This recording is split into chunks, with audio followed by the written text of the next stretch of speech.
Yo,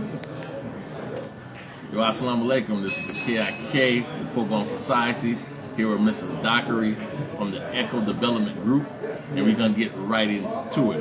So, Mrs. Dockery, will you introduce yourself to the people? Hi, I'm Ms. Dockery, the founder of Echo Development Center. Just excited to be here.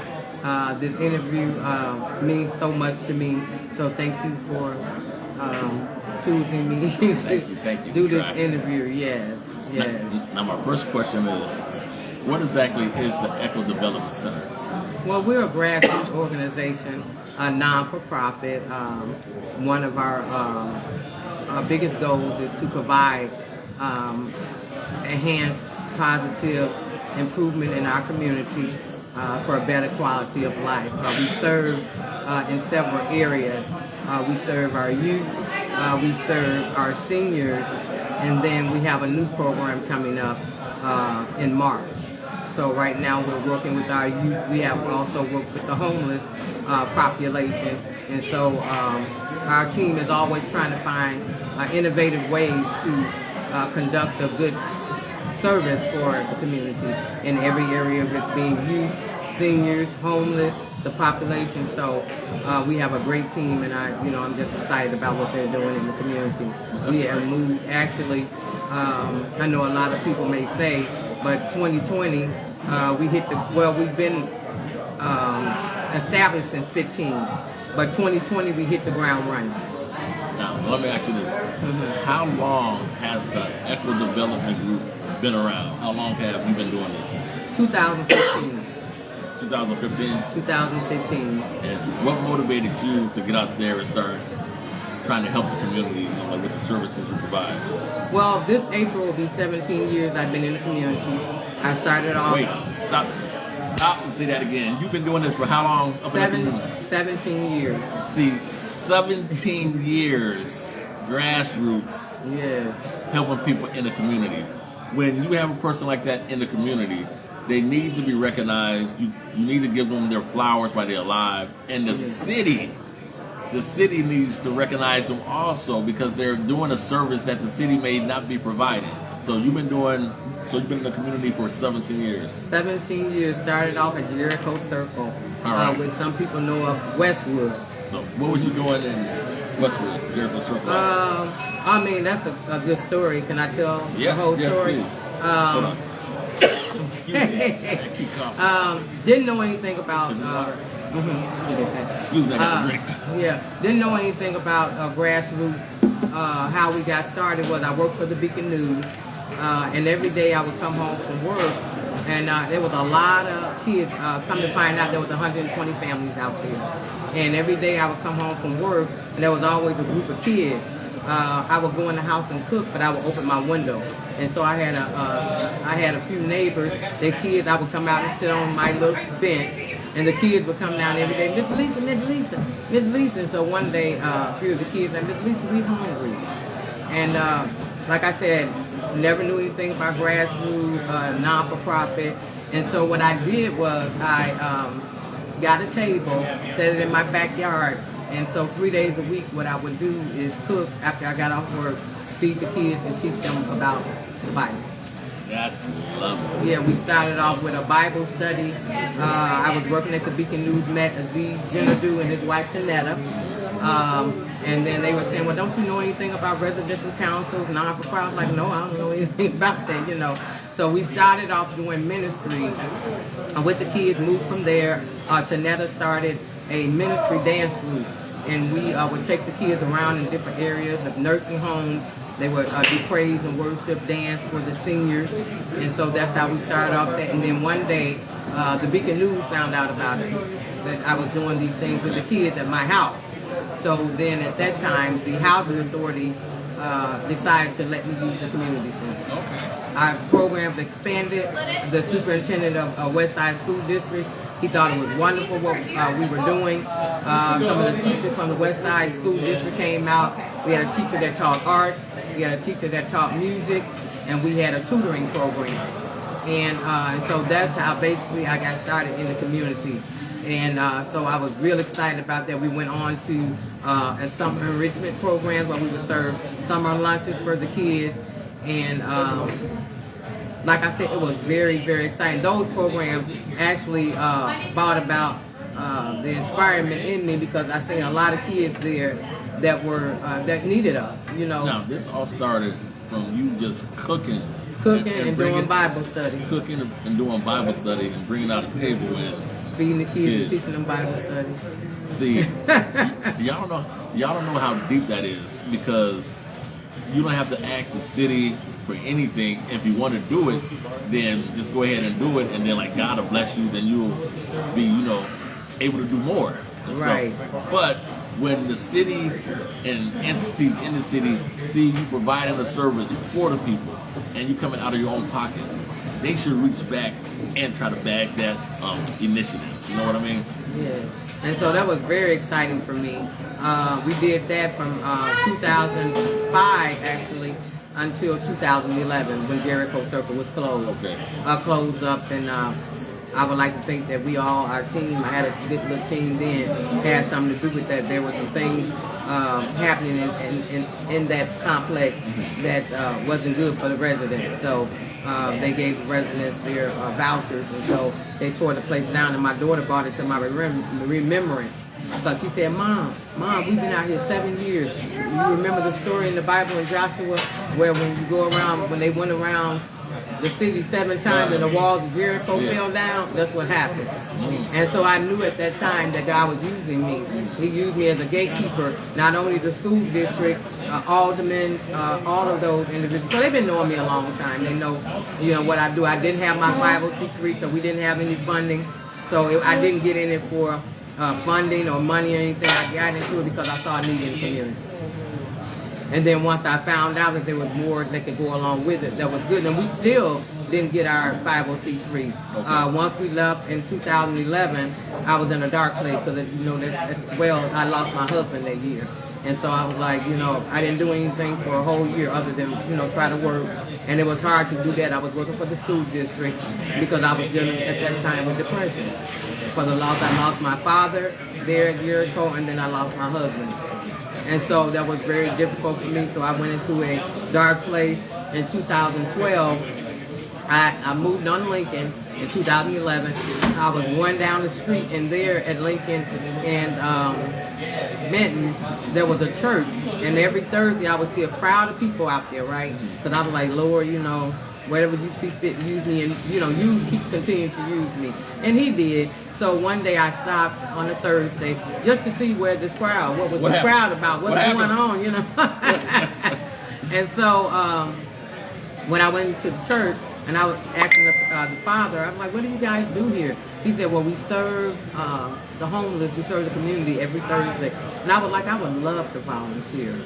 And so that gave me back some confidence to get back out there to do what I feel that God had already called me to do, because we all have a purpose. God has a destiny for all of us. So at this time I knew, once I got involved with Trinity Episcopal Church, and we want to thank them, they blessed us.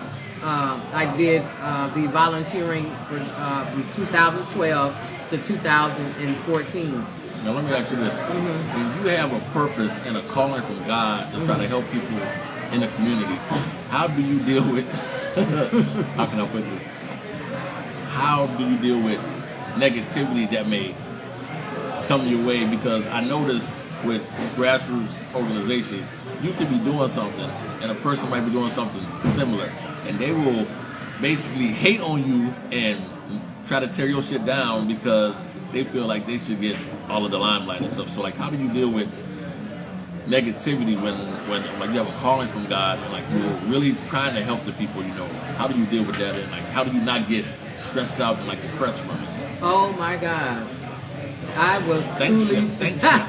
Won't he do it? You know, I was really at one point I went through all of that, but I knew that God had called me, so I had to continue walking the call, and I began to get stronger in my faith, and then God protected me. Because I've had a lot of drawbacks. I had a lot of sabotaging. I've been sabotaged. I've been blackballed really, to be honest with you, I'm transparent tonight, I have to say it. But the faith that I kept in God, I knew God had me, and I had to continue. And I know God said, if I put you, give you this assignment, know that I will protect you. And so He did. And so there was times when I want to give up, and I did a lot of crying. You know I'm a crybaby. I did a lot of crying. I did a lot of praying, not because I was weak. It's because I knew that that's what God called me for, and I seen that the enemy was using so many people. And so what I did was I prayed for those people. I prayed for my enemy, and God saw the obedience that I had in the Word, in His Word, in His promises. So what I had to do, I had to space out all of that negativity. Because one while it was so rough, we didn't have 503 money, we didn't have grant money, we didn't have none of that. Myself and my team, we were scraping up money to make sure those kids had lunches, right, other than the summer program.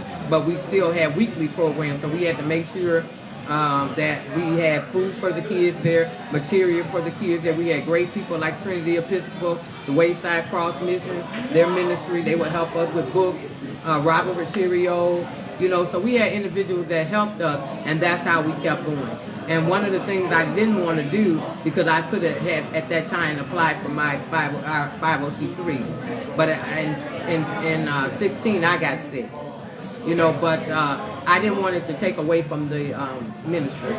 I felt like if I got involved with the government, with the 501c3, the money and all that, it would take away from the ministry. Okay. So we didn't get our 501c3 until 18.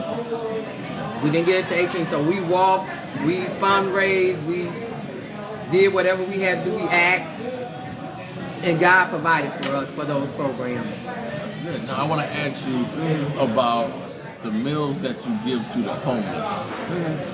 What does that take place in, like, how many weeks, not how many weeks, how many days a week do you do, and like, do you go to different cities or counties or churches or like, how does that work out? Like, how does that go? Well, you talking about for the homeless or the seniors?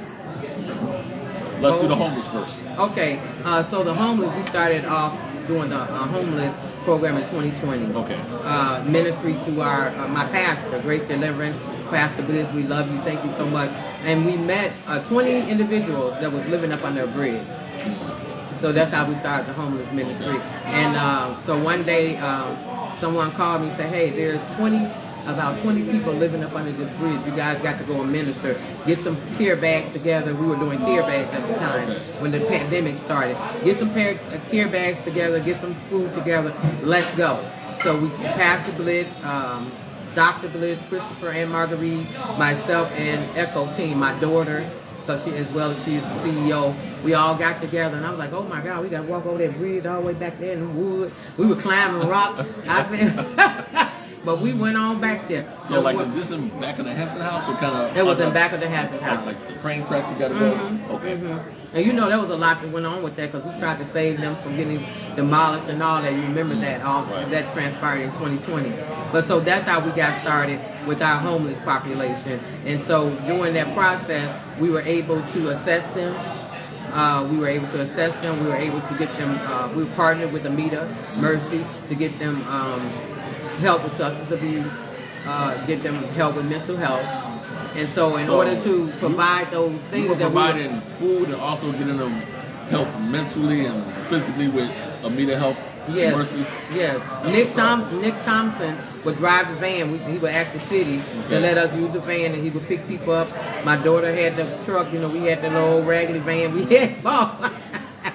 And we were picking up people, and I would go along, you know, with them. And so they were able to be partnered with job placement agencies.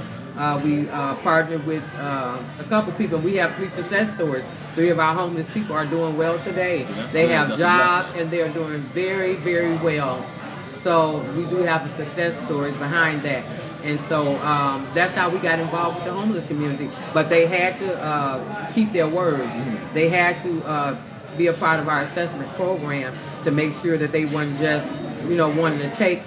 We wanted to make sure that they were well, they were good, you know, by providing wraparound services and holistic programs.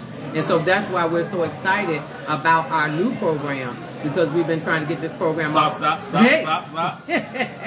Before we talk about the new program, we're going to talk about the senior part that you do also. All right. Yeah. So we facilitate in Kane County. We facilitate in Cook County. We facilitate in Kendall County. Hold on. So you in Kane County, Cook County, and Kendall County. Yeah. All right. So we serve our seniors. We provide weekly well-being. Wait, I just gotta say something. Okay.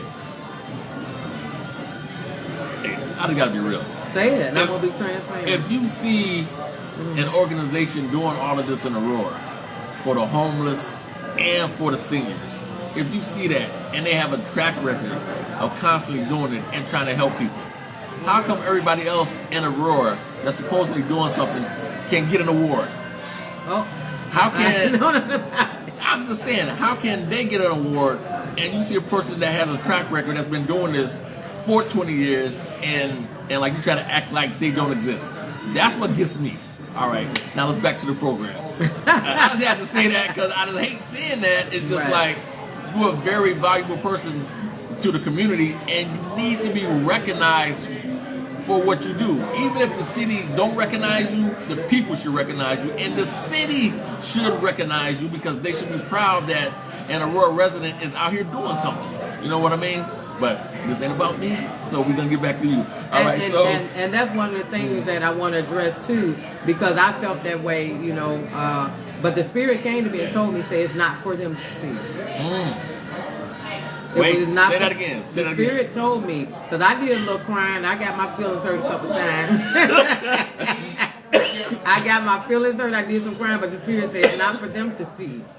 They won't see what I see in you right now. Right. But God said He'll change the heart of His people. He'll sit you before kings and queens at the table with leaders and change the hearts of people. So it wasn't time for them to see. Right. But at that point in time, God would let them see the value that they, you know, that Echo brings to this community. Not only to this community, to the other communities. You in Kane County, Kendall County, and DuPage County.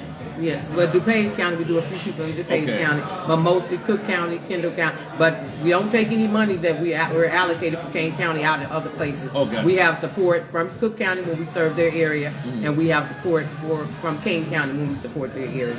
Now, what do you serve when like you go in and see the senior population like them? Like, what do you serve them, or like what do you do? We do weekly food. Now we have a contract with Factor Foods. So they get 7 meals once a week, every Thursday, 7 meals, and that covers them to the next week. They have a variety of different foods, all healthy foods, low sodium. So it depends on their diet. We do have people that have to have specific stuff, but we just got that contract in January. So we're serving also, and we've been doing this for since 2020. We serve food boxes. We partner with the Illinois Northern Food Bank. Okay. Our team has just become certified and licensed through Feeding America. Okay. So that's exciting. So we also provide PPE, that's mask, glove, sanitizer, hand soap, toothpaste, personal kit. So we just did those last week. Tomorrow and every Thursday we serve the food from Factor Foods, and once a month we serve 4 buildings food boxes. Wow. Wow. And then we also outreach in Chicago. Wait, so you also in Chicago? Outreach, we have an amazing team. Our new outreach director, Ms. Dillard, our director, Mrs. Betty Malone, and of course our CEO, my daughter, has been definitely a leader. No. She's been a leader. She set up all of our partnerships in Chicago. Oh, nice. So we outreach in Chicago with 2 organizations, very awesome organizations, and I'm so excited. Also, they have just chosen me to be on the West Side Coalition in Chicago on that board. Nice. So nice. I feel honored. Now we're gonna ask you. I hear you got something new up in the pot cooking. Let's tell them. Well, go ahead and tell the people the new news you got. Well, you know, we weren't gonna tell it yet, but we're so excited. Don't tell it. Well, don't tell it. Nah. Yeah. Go ahead. But it has to come out, so we're excited. With the outreach that we were doing in Chicago, we had some people that were watching us. So we don't never know who's watching us. They saw our consistency. They saw our commitment in serving the outreach and the homeless population in Cook County. And we have a contract with Panerio Bread. So every Monday and Wednesday, we were taking Panerio Bread over to these sites. We were taking PPE, and we were even doing in the summer, we were feeding people in Douglas Park and Garfield Park. Excuse me. And we continued that. In October, we went to a networking program with a lot of different sponsors and a group in Chicago that we partnered with. And some people met us there in November. We were sitting there. I went along with my daughter and Miss Dillard and our driver. Thank God for him. We have a wonderful driver, Edward Walker. He's also somewhat of my security. Yeah. I didn't say nothing. Because when we talked about earlier how do I deal with all the things that happened, you know, last year somebody poured paint all over my car, and then somebody sent somebody to my house. Mm-hmm. And I knew it had to be nobody that I work with in the community or my daughter work in the community knows where we live. Right. And when that person came to my door at 4:20 in the morning with a hood on, mask and all that, with a hand in his pocket, I knew he was coming for it. But and then he said, "Are you the lady that helps people in the community?" Somebody told me, but I know nobody sent them to my house at 4:30 in the morning. I think you remember that incident. I had to call the police. But so we've had a lot of sidetrack. But because of our obedience, God said, when you're obedient, that you'll be blessed in the city.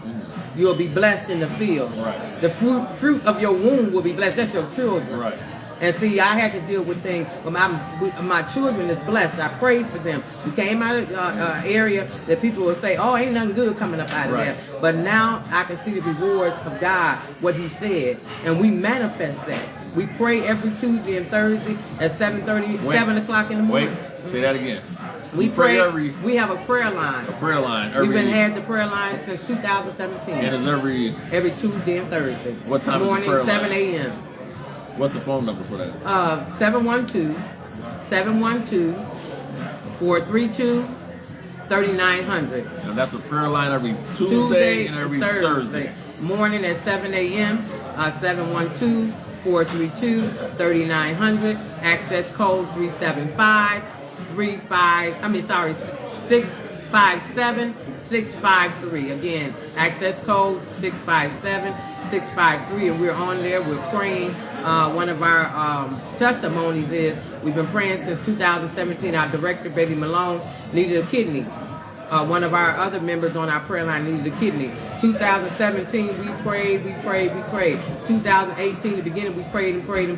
We manifested the healing of our director. We manifested the healing of our sister, and they both got their kidneys in 2018. That's a blessing. And so we are women of faith. We are intercessors. We are gatekeepers. We believe in what God said, and that's how we've been able to move. We had to move back from all the negativity, all the confusion and conflict with grassroots. Everything, we had to move away from that in order to move forward. And that's how we've gotten through. Gotcha. That's how we've gotten through. And not saying that my boots are to the ground, but we have an awesome team. My daughter, Miss Dillard, Miss Betty, Mr. Walker. We have volunteers. If it wasn't for those individuals, there would be no echo. I sit back and delegate, put stuff together, meet with people, but we have an awesome team. And then because I had shown love and worked with so many different people, now God is giving us the fruit of our reward. When we didn't have money, when we were struggling, we didn't have grant coming in, nobody would help us. We got discouraged, but we kept moving forward. We focused on the goal, the vision, and we. This is very deep what she just said. If you get discouraged, you get distracted. Sometimes we start to fight the distractions and get depressed from the discouragement. But you have to keep your vision on the mission. Yeah. You have to keep your vision on the goal. That's the only thing that will get you through by the grace of God. You got to keep your vision on the goal and on the mission. Because if you focus, even if the wind blowing you or whatever, or let's see, negativity comes or whatever, if you stay focused on the mission, you can see the light. But sometimes we want to go back and forth with people and stuff like that, and then like that, and like that blows up blows us off course, and then it takes away all of your energy because instead of focusing up on the mission, you focusing up on dumb shit. So you got to focus on the mission, and like got to get you through. Like and that's right. And what I had to do was block and delete. It took me about 3 years to block one woman. It took me about 3 years, and I swear it took me 3 years. I went back and forth because of the love that I had for this person. But and I had to end up blocking and deleting people. We had to begin to pray more. We had to begin to come together as a team and decide that we want to move in the right direction or that we want to fall into the trap. So we decided to move in the right direction. God sent us people, and hey, we're moving. And this new blessing that God has brought upon us is just amazing. You would never believe. God said that, like I just said, you'll be blessed in the city, blessed in the field, that your fruit of your womb will be blessed. God will give you blessings that you won't have room to receive it. We never thought that we would be a new regional site for the state of Illinois. This is how God has blessed us in our new blessing. Miss Dillard, our outreach individual, my daughter, and Bernard, and I went a couple times myself. We were out in Chicago, and as I was stating, we met a group. And the doctor from one of the sponsors, she's a doctor, and she came over and she's like, well, I heard a lot about the group. Let me have your pamphlet. And she got the pamphlet I read. She told her assistant, she said, set up a Zoom with them. I want to meet with them. I've been watching them for a couple months. They've been coming through here, year 21. So we worked hard in 21. Our team worked hard in 21. And so that was in October. In November, they set up a meeting with us. Had us come back to Chicago. We'd be over there twice a week anyway. Had us come back over. Had my daughter come back over. And of course, I went on along. And we had a wonderful meeting. Then we got the letter on December 8th saying that they wanted us to be the new regional site for the state of Illinois. We'll be a regional leadership center. And so I'm excited. I'm so excited. Let me ask you this. So most of your funding hasn't come from Aurora or the Aurora Township. We don't get any money from Aurora Township. They denied us. Say that again? We don't get any money from Aurora Township. They denied us. I'm not. I hell with it. Look. But we thank God for the quality. Thank God for the quality of Thank God for the quality of life. We were awarded quality of life from the city of Aurora in 21. Okay. And then this year the new award we were awarded again. So we do like to say, thank God for that. That was a blessing as well. So we were awarded some funding, but a lot of our funding came from my daughter and I settlement, and that's how we, moved. Okay, That's how we moved. So we put our money into. We were putting people, the homeless individuals that was working with our program. We put them in hotels last year. Okay. We were also proud. My friend HP, I love you. Love what you do at the transportation center. We were there last year as well. But this December I got COVID. I got sick again, and so that has. You had the Rona. I had the Rona. You had the Rona. The Rona get you. I had the Rona, so I wasn't able to go down to take stuff, but we did send some things since Miss Paula has been down there. We've been, have sent some things down. We prayed for her. We blessed her ministry, and so me and Paula have been friends actually for years. We were working at the Beacon News together, so we've been knowing each other over 20 years. Okay. Yeah, and so I'm just so excited. We'll be cutting our ribbon on our new place. Not only will we be a new regional site. Where's the new place at? When you get the invitation, we're getting work. Everybody ain't invited to the new place. I'm just gonna put it out there. But we will be having a ribbon cutting and little snacks. Let me stop. Yes, but we are getting some of the things are being remodeled in our new place. And oh my God, we just signed our new contract.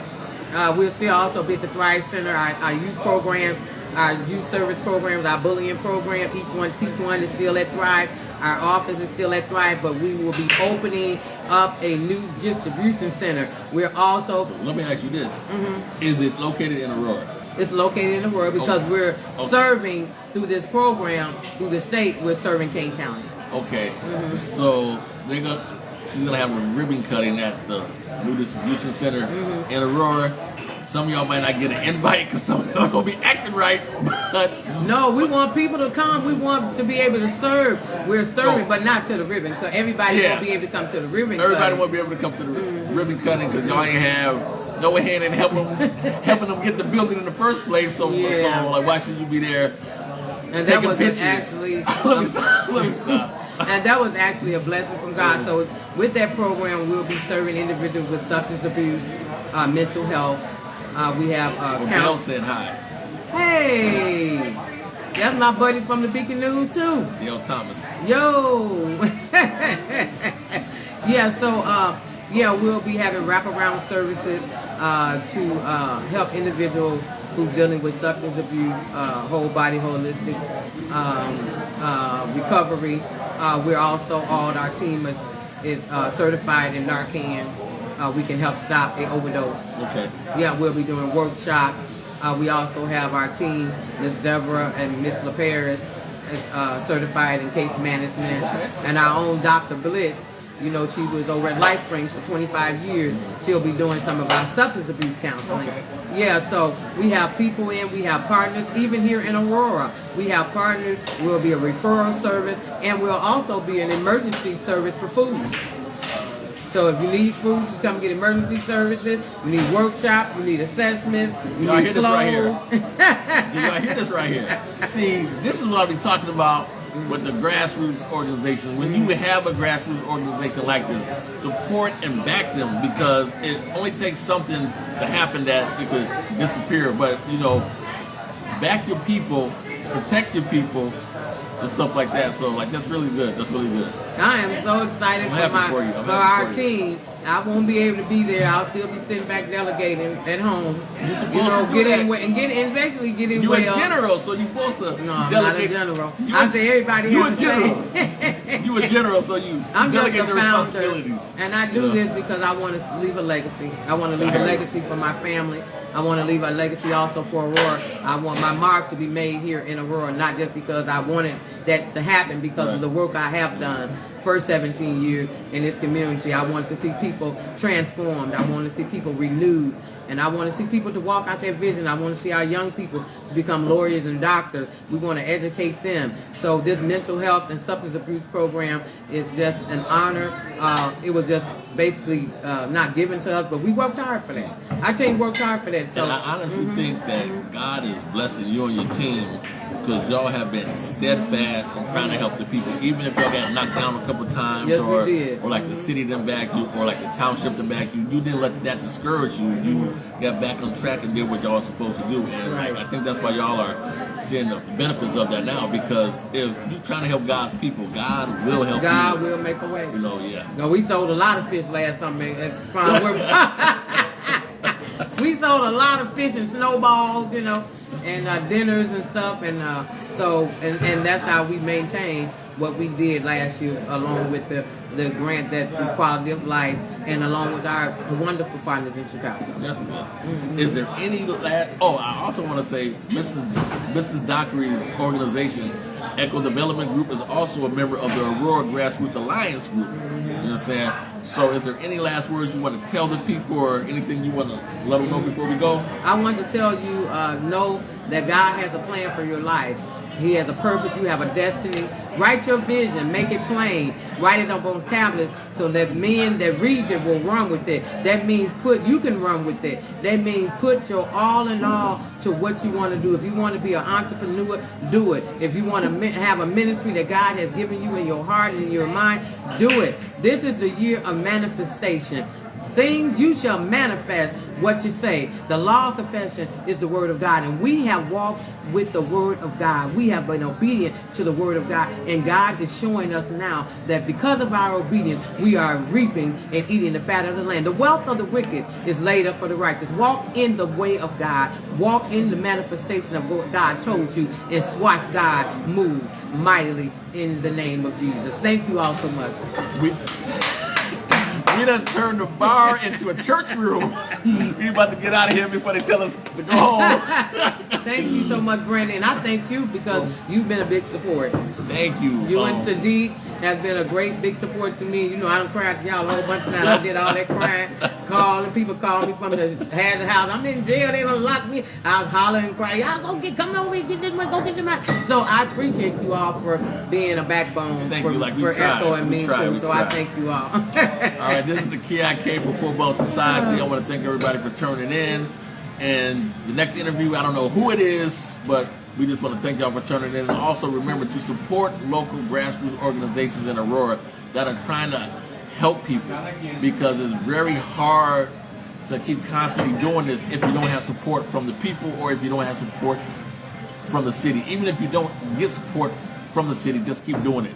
Yeah. All right. And if you want to donate to Echo, you can go to our website, and then go to our website and see the services that we do render. And there may be something that a friend or a family needs, especially with the support with mental health and substance abuse and recovery and wraparound services. Go to our website at www.echodevelopmentcenter.com, www.echodevelopmentcenter.com. And also join us in the morning on the prayer line. We'll be praying for you. Thank you so much. Peace. We out of here.